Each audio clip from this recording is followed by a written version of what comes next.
everybody, welcome to Becky's House of Sewing.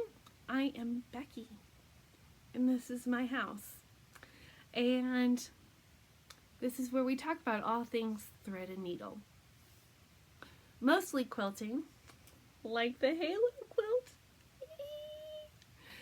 and cross stitch, but who knows what we can get up to. I mean, we're crafty people, right? You don't want to put yourself in a box.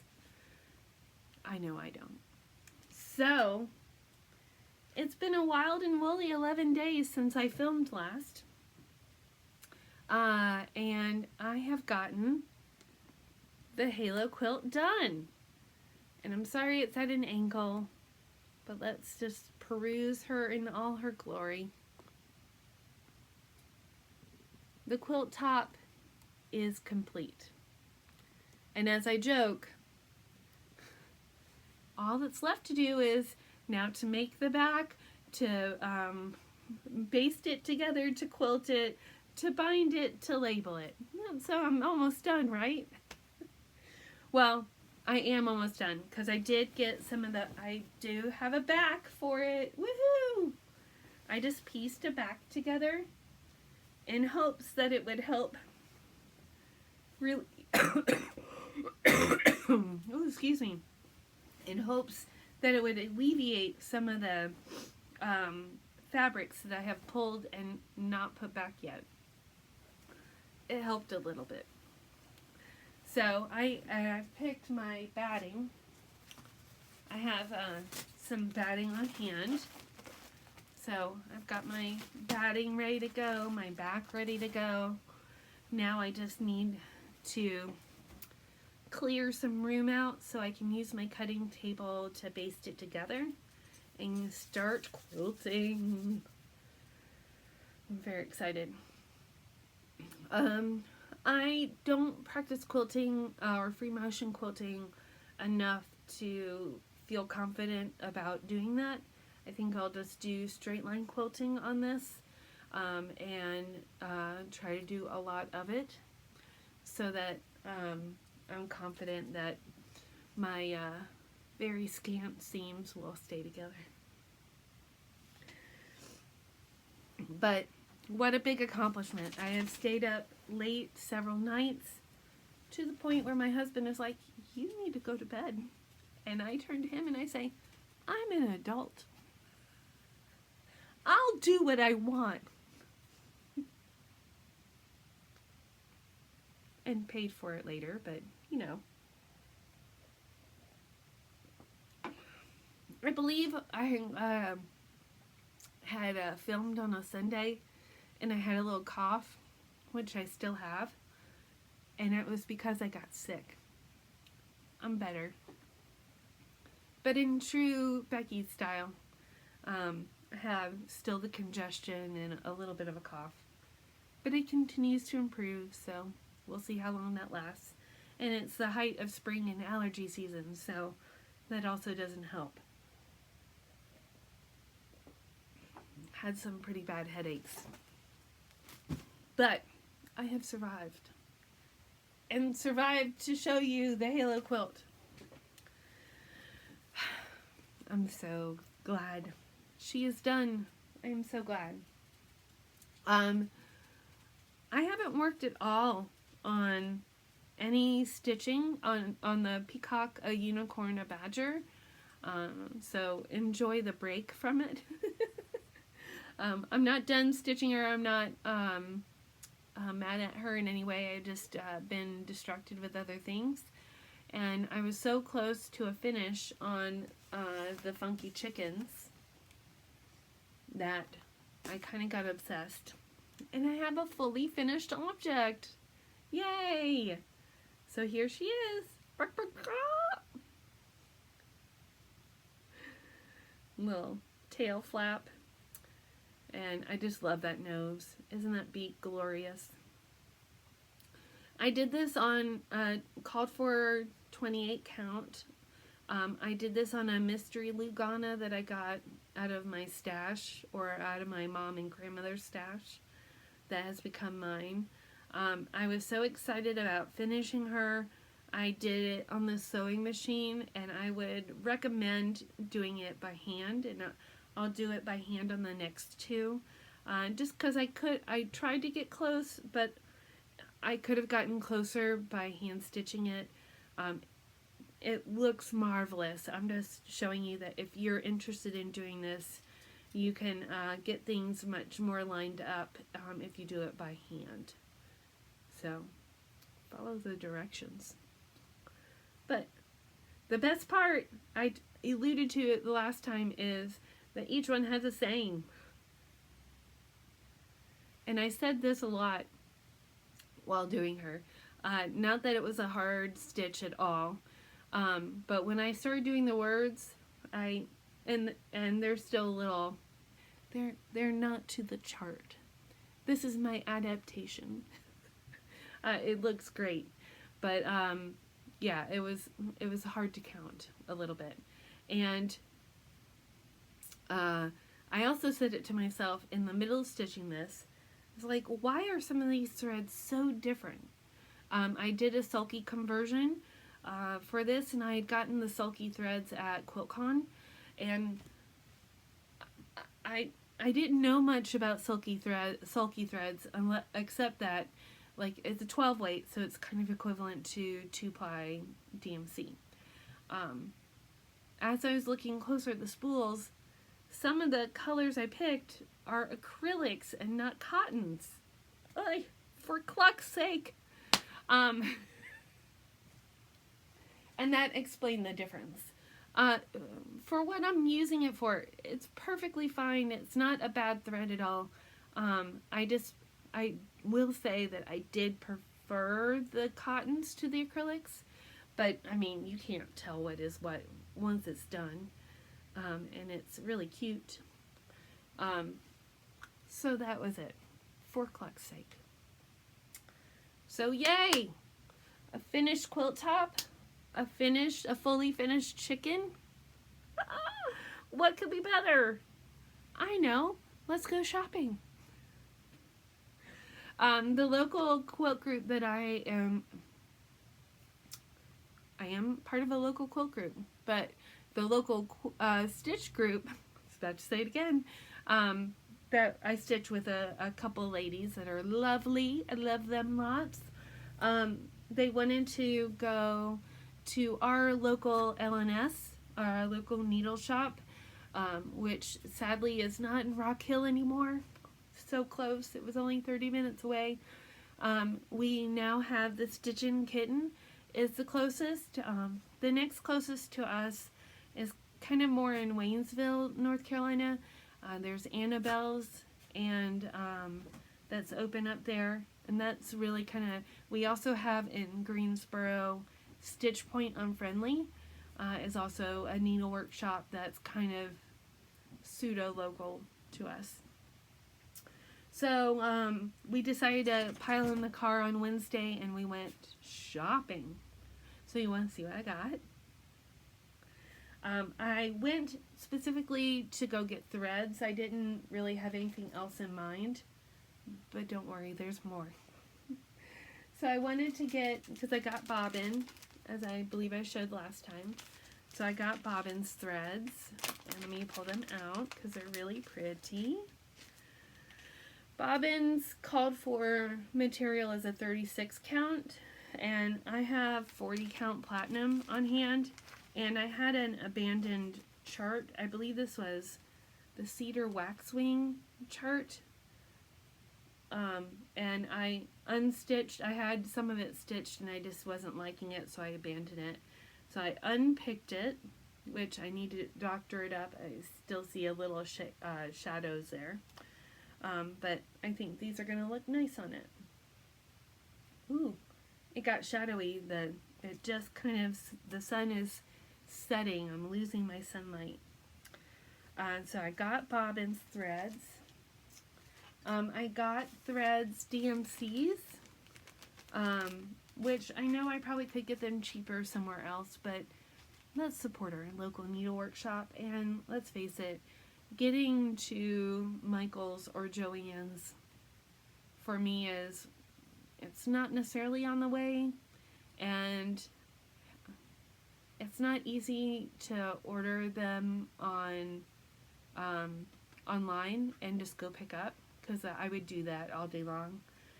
So I just went and got them there in the throes of supporting. My mom wanted some yellow, mustardy yellow Ada fabric, so I got her some. I forget what project she was doing. And then I just kind of went nuts. Shocker. So I perused the fabric that she got from Market, and there was a nice big piece, nice big piece of avocado in 40 count by Fiber on a Whim. So I got that. And I loved her designs. This is my favorite one. So I went ahead and got that. And then I looked over. And there on the table, calling to me, were these threads.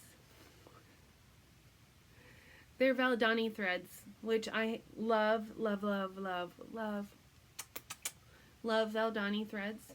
I use them mostly in, or my experience with them is mostly in like wool applique.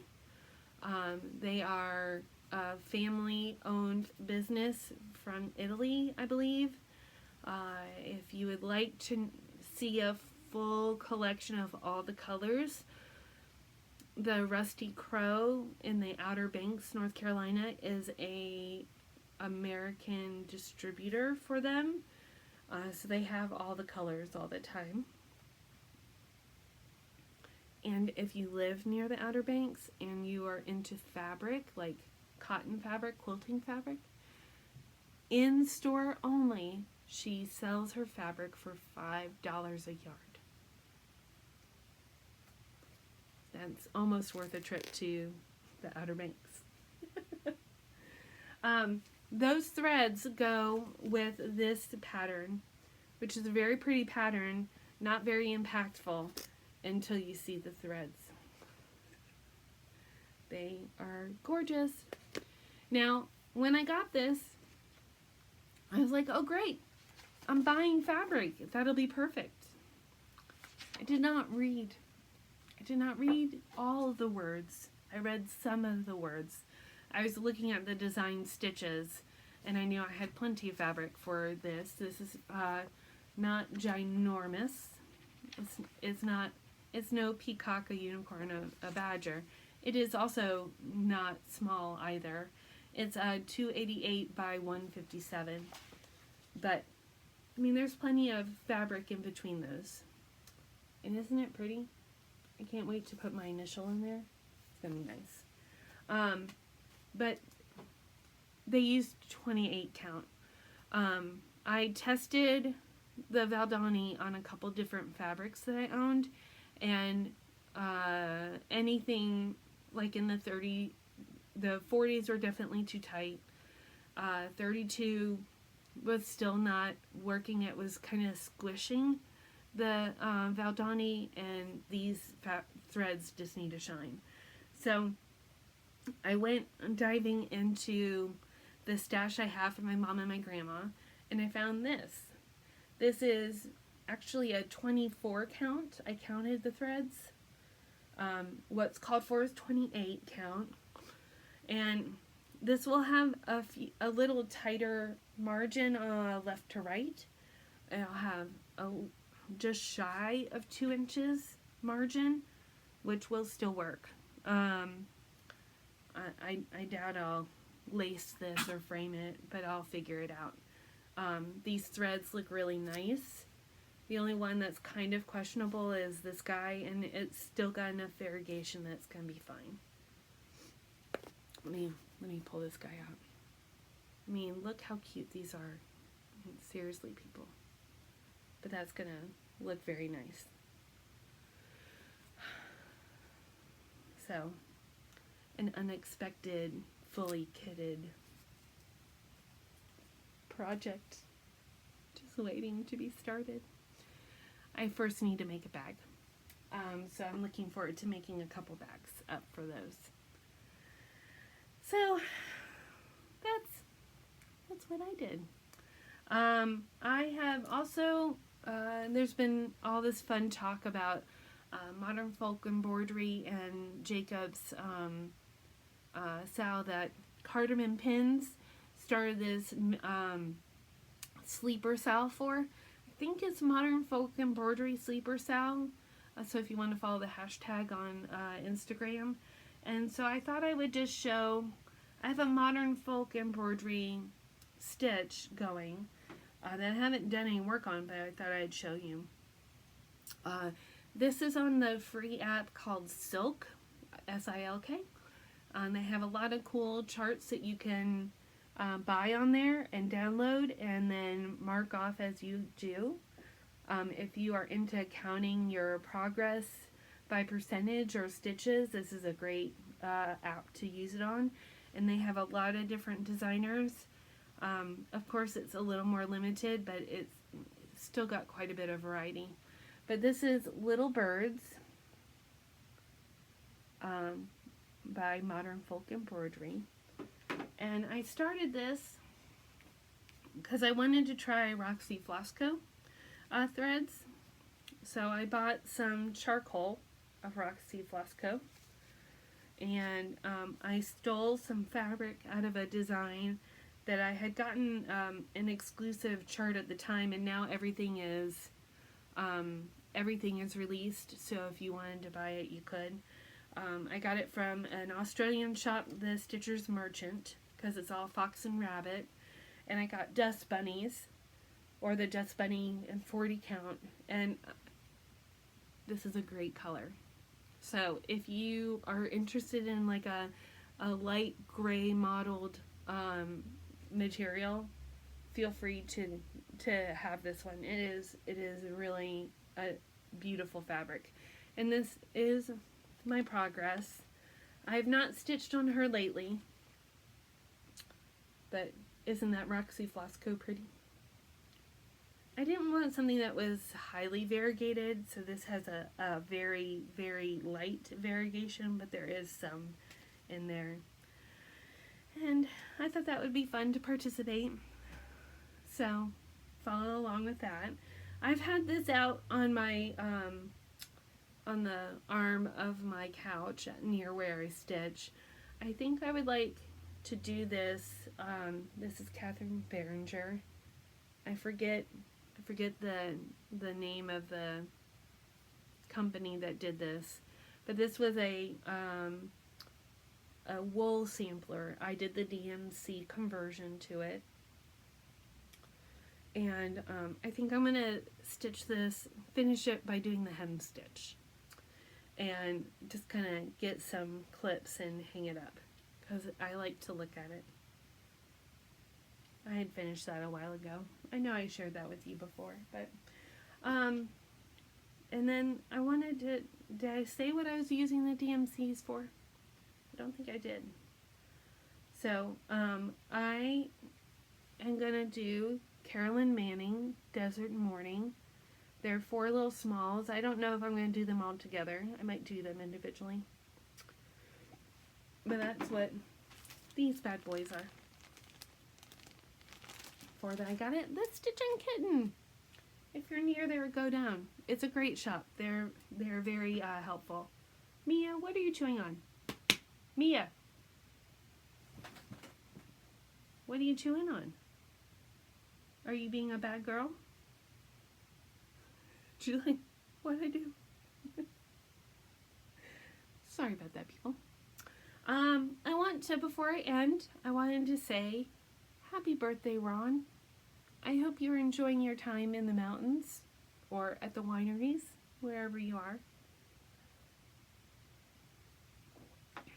Connie's birthday is in a week or so. Ron's birthday was last week. So they're having a little birthday getaway. Hope they enjoy themselves. And so everyone wish Ron a happy birthday. Connie too, we're ahead of Connie's birthday. So Ron and Connie, happy birthday. And outside of that, I think I've shared it all. If you would like to join my little local stitching group, if you're in the Charlotte, Rock Hill, Fort Mill area, we would love to have you. You can just reach out to me. I also posted on the Tar Heel Stitchers group on Facebook, so you can look for it there as well. And we'd love to have you. If you need a stitching friend, we're good people. You'd like us. So I hope you guys get a lot of stitching in. Don't be surprised if I have some new starts for next time. Hopefully I'll have my quilt basted, but I'm in the downhill stretch, so I don't know when I have a full day of concentration on it yet, because I want to get all the basting done at the same time. So without further ado, I think I will bid you all adieu, and I hope you have a great couple weeks, and look me up on Instagram, have some fun, and until then, I will see you another time. Bye.